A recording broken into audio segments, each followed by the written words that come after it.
Donc voilà, la race normande dans sa version viande pure, élevée pour sa viande.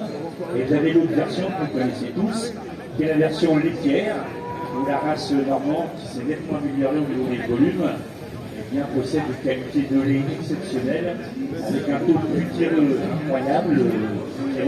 C'est le beurre, et un taux de protéines aussi tout à fait conséquent. Alors, mesdames et messieurs, la race normande, eh bien, elle est arrivée chez nous dans ce qui s'appelait à l'époque, au 9e siècle, la Lösfried. Eh bien, ce sont les Vikings. Quand ils ont remonté la Seine, ils ont laissé sur place ce qu'on appelle des bêtes rustiques, des animaux rustiques. Et de l'autre côté de l'eau, la race s'est établie sous le nom de Cauchoise. Du côté de Cherbourg-Cotentin, ça s'appelait la Cotentine. Et du côté de chez vous, mesdames, messieurs, c'était la race Augeronne. Alors la race Augeronne était réputée pour sa bonne taille, c'est-à-dire les points, les petites taches qu'on voit surtout sur les vachonnets, les petites taches que vous voyez comme sur le bœuf là. Quand les taches sont très très petites, déjà nous avons quelque chose, on dit pigeonné, on dit plus de taille. Mais c'est assez. Si on est dans la Manche, on va dire fruité, et si c'est encore tout petit, on dit moisi. Là, on est dans des animaux qui ont la règle de 3B, long, blanc, bringé. Alors, pour arriver le standard de la race qui s'appelle désormais normande, eh bien, on a fait venir un taureau anglais qui s'appelle la race Durham, et on a décidé de donner des formes et des couleurs définitives à cette race. Alors, la race Durham était vite arrêtée dès le 19e siècle, parce que cela donnait des animaux, des vaches, incapables de mêler. Donc les standards de la race normande ont été créés en 1880. La première insémination artificielle a eu lieu sur une vache normande en 1960, et le contrôle électrique qui s'en est suivi a été aussi un des premiers installés en France. La race normande doit correspondre au niveau visuel à deux critères, la couleur, le sigle BBB, blanc, bleu, bringé. Le bringé vient essentiellement de la race cotentine, qui est donc présente sur la race normande, alors que la cauchoise était plutôt tête blanche et corps marron, et l'augeronne de chez vous plutôt de type caille. Donc blanc, blanc, bringé, caille étant une option de couleur. Et puis surtout, autour des yeux, alors je demande aux enfants là, ils sont partis, venez me voir là. Mademoiselle, alors quelles saison les vaches normandes autour des yeux? Et qu'est-ce qu'on met pour quand on y en a pour venir? On met des lunettes. Et ben voilà, autour des yeux, la race normande a des lunettes. C'est la seule race qui en possède. Et la race normande a des lunettes, c'est pas pour rien. Ça veut dire que quand il y a de la réverbération et puis des gouttes de sueur qui tombent dans les yeux, eh bien elle est protégée. Ce qui lui permet d'être exportée sous tout type de climat. Et la race normande est une des premières races exportées en Amérique du Sud sous des climats très durs. Et c'est une race qui s'élève sous tout type de fourrage. Donc elle mange aussi bien du chardon que du foin. Donc c'est une bête rustique tout à fait intéressante à l'export. Alors les qualités bouchères, puisque on est dans un concours de boucher, d'animaux de boucherie et de viande, eh bien c'est avant tout visuellement ce qu'on appelle le gène culard. Alors le gène culard, mesdames, messieurs, vous pouvez être fiers, puisque c'est un éleveur de chez vous il y a quelques années, il a identifié sur un taureau normand, qui s'appelait Didier Calouel. Je pense que c'est un nom connu chez vous. Didier Calouel, c'est lui qui a isolé le premier un mâle possédant le gène culard, c'est-à-dire la propension à avoir des grosses fesses bien rondes, comme vous voyez sur certains animaux qui sont devant nous. Ça, c'est un signe que la bête va être puissante au niveau musculaire et qu'elle va donner un beau volume de viande. Une bonne bête qui a un rendement supérieur à 65%. Un rendement, c'est la différence entre le poids vif et le poids qui reste sur les tables de boucher.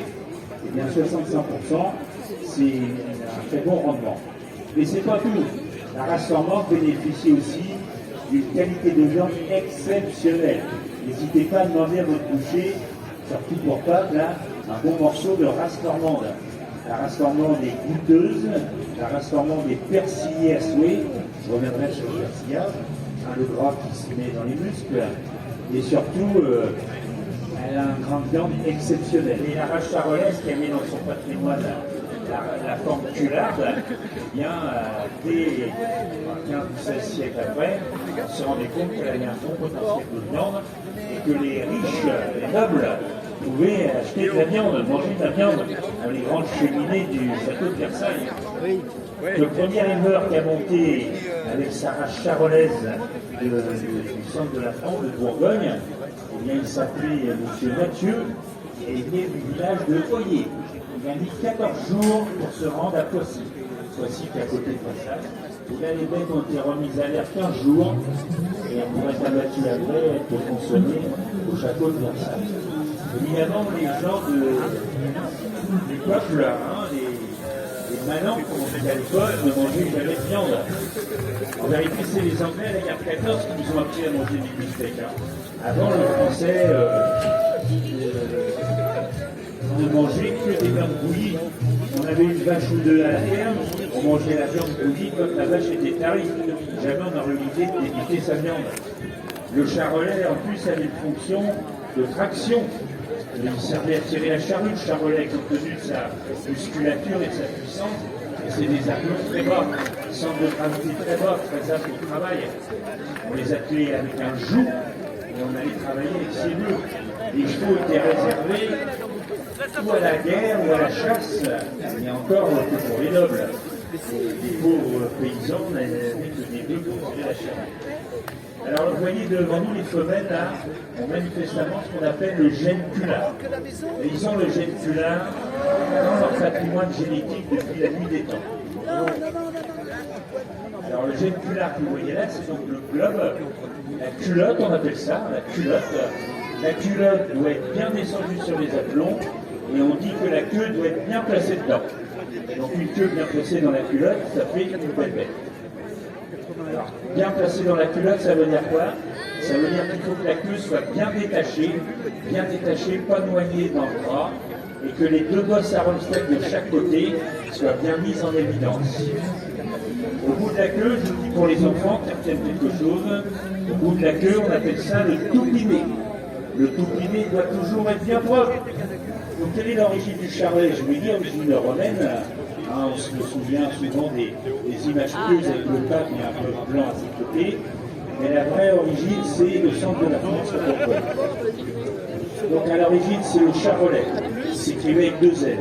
Si vous êtes amateur de mots croisés, la race charolais s'écrivait avec deux L au XVIIIe siècle.